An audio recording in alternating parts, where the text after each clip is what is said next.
పీర్లైలే పేరు చెప్తున్నా మేము మీ దాంట్లోకి వస్తాం బీఫామ్ ఇవ్వమని చెప్పి మా ఇంటికి లైన్ కట్టిరు.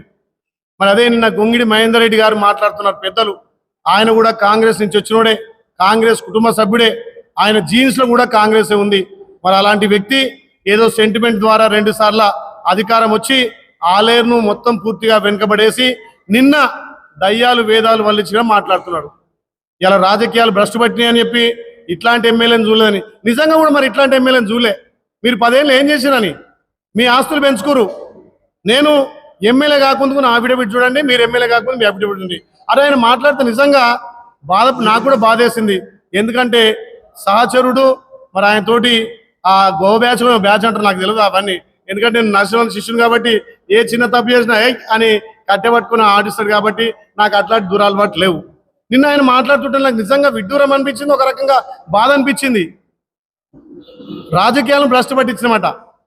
పోయిన మున్సిపాలిటీలో అధికారం లేకున్నా కాంగ్రెస్ పార్టీ యాదగుట్ట మున్సిపాలిటీలో మీరు 100 కోట్లతోటి 1000 కోట్ల అభివృద్ధి చేస్తున్న గుట్టలో మిమ్మల్ని చిత్తుగా ఓడించి 12కు మీకు 4 వచ్చినాయి, మా మేడి గెలిచినాం. మీరు అనైతికంగా ఎక్సెసివ్ సభ్యులను తెచ్చుకొని అధికారం చేజిక్కించుకొని 5 ఏళ్ళు మున్సిపాలిటీని అధ్వానంగా చేసిరు. మీద అనైతికం మాదా. ప్రజల దీవెనతోటి 7 సీట్లు గెలిచి మేము అధికారం దూరంగా ఉన్నాం.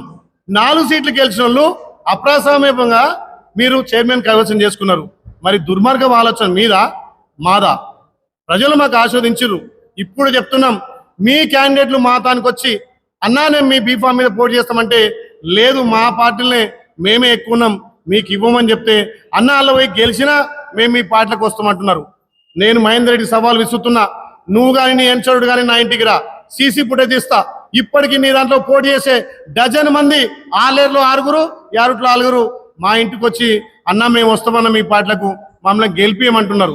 కానీ కాంగ్రెస్ పార్టీ కంచుకోట ఆలేరు పెద్దల దీవెనతోటి గౌరవ ముఖ్యమంత్రి రేవంత్ రెడ్డి గారు చేసే అభివృద్ధి, కోమటిరెడ్డి వెంకటరెడ్డి గారి సహకారం, అదేవిధంగా ఉత్తమ్ కుమార్ రెడ్డి గారి సహకారంతో ఆలేరుని ఇంకా అభివృద్ధి చేస్తా. మీ లెక్క చిల్లర రాజకీయాలు చెయ్య అని నా ఆస్తుల గురించి చెప్తున్నాను. జూబ్లీస్ అట 40 కోట్లట. 40 కోట్లు ఉంటే నేను ఆలేరు ప్రజలకు ఒకటే చెప్తున్నా, నా ఆలేరుకు రాసిస్తా. దమ్ము ధైర్యం ఉంటే చర్చలకు రా, చిల్లర మాట్లాడకు. ఇలా కాంగ్రెస్ కుటుంబం నుంచి వచ్చినవి మీకు రాజకీయాల మీద విలువ లేక ఏదో చిల్లర మాటలు మాట్లాడుతున్నావు, ప్రెస్టేషన్ గురై మాట్లాడుతున్నావు, ఏడుస్తున్నావు. నీ ముసలి కన్నీరు కాస్తే ఆలేరు ప్రజల వాళ్ళు నమ్మరు.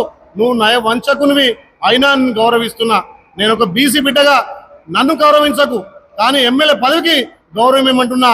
నీ లెక్క దురహంకారం, నీ బలుపు నీ దగ్గర పెట్టుకొని ఒక బీసీ బిడ్డను మళ్ళొకసారి అంటే నీకు రాబోయే రోజుల్లో ఆలేరులో పుట్టగతులు ఉండవు. అసలు నువ్వేనా సర్పంచ్ గెలిచినవా, ఎంపీడీసీ గెలిచినవా? ఏదో సెంటిమెంట్ తోటి ఎమ్మెల్యేగా మీ భార్య గారు గెలిచిరు.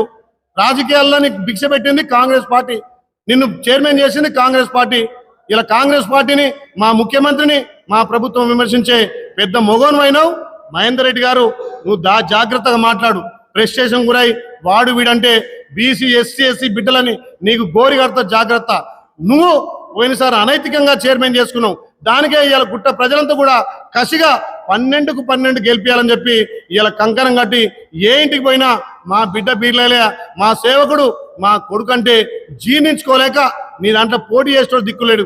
ఇవాళ గుట్టలో 6 వార్డులలో నీకు అభ్యర్థులు లేరు. ఇలా ఆలేరులో 4 వార్డులలో నీకు అభ్యర్థులు లేరు. ఏదో చీకటి ఒప్పందాలతోటి బీజేపీ మిలాకాయ్ చీకటి ఒప్పందాలు 10 ఏళ్ళు దోసుకున్న సంపదతోటి డబ్బులు ఇచ్చి గెలవాలనుకుంటున్నాం. మేము సేవ చేసి సేవ చూయించి మేము ప్రజలు నోటాడుతున్నాం.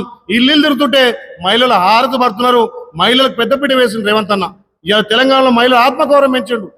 మీ ముఖ్యమంత్రి దొరపాలన, ఫామ్ హౌస్ పాలన ఇలా దోచుకొని ఇలా నీళ్లు నిధులు నియామకాలని ఏర్పడే తెలంగాణలో నీళ్లు ఆంధ్రకి ఇచ్చినావు. నిధులు నీ ఫామ్ హౌస్ పోయినాయి, నియామకాలు నీ కుటుంబంలో అయినాయి. ఇవాళ నీ బిడ్డ ఎమ్మెల్సీ కవిత ఒక్కొక్కటి అంటుంటే ఆమెకు సమాధానం చెప్పలేని కేసీఆర్ ఇలా అలా దుకాణం బంద్ అయింది. ఇక మహేందర్ రెడ్డి కూడా మళ్ళీ పాత గుట్టికి వస్తాని చెప్పి అలా నిన్న కలిసిన మిత్రులు చెప్తున్నారు. మళ్ళీ పాత గుట్టికి వస్తాను, రండి, స్వాగతిస్తాం. కాంగ్రెస్ పార్టీ సముద్రం లాంటి పార్టీ, ఎంతమంది వచ్చినా తీసుకుంటాం. ఇది ప్రజాస్వామ్యం బద్ధంగా పోతాం తప్ప ప్రజల ఓట్లతోటి, ప్రజల ఆశయంతో గెలుస్తాం. మీ లెక్క దొంగతనంగా దొడ్డిదారిన డబ్బులు ఇచ్చో ఎక్సైజోతో గెలిచే పార్టీ మాది కాదు. తప్పకుండా మా పెద్దలు మోత్పల్లి నరసింహ గారి సహకారంతో అక్కడ 12-12 ఇక్కడ 12-12 గెలుస్తామని చెప్పి పత్రికా ముఖంగా సవాల్ విసురుతున్న మహేందర్ రెడ్డి గారు మీ గౌరవం నిలబెట్టుకోండి. ఒక బీసీ బిడ్డ మీద మీరు అపనిందలేస్తే, మీరు ఆరోపణ చేస్తే ప్రజలు తిప్పి కొడతారు. తస్మాత్ జాగ్రత్త అని చెప్పి హెచ్చరిస్తా ఉన్నా.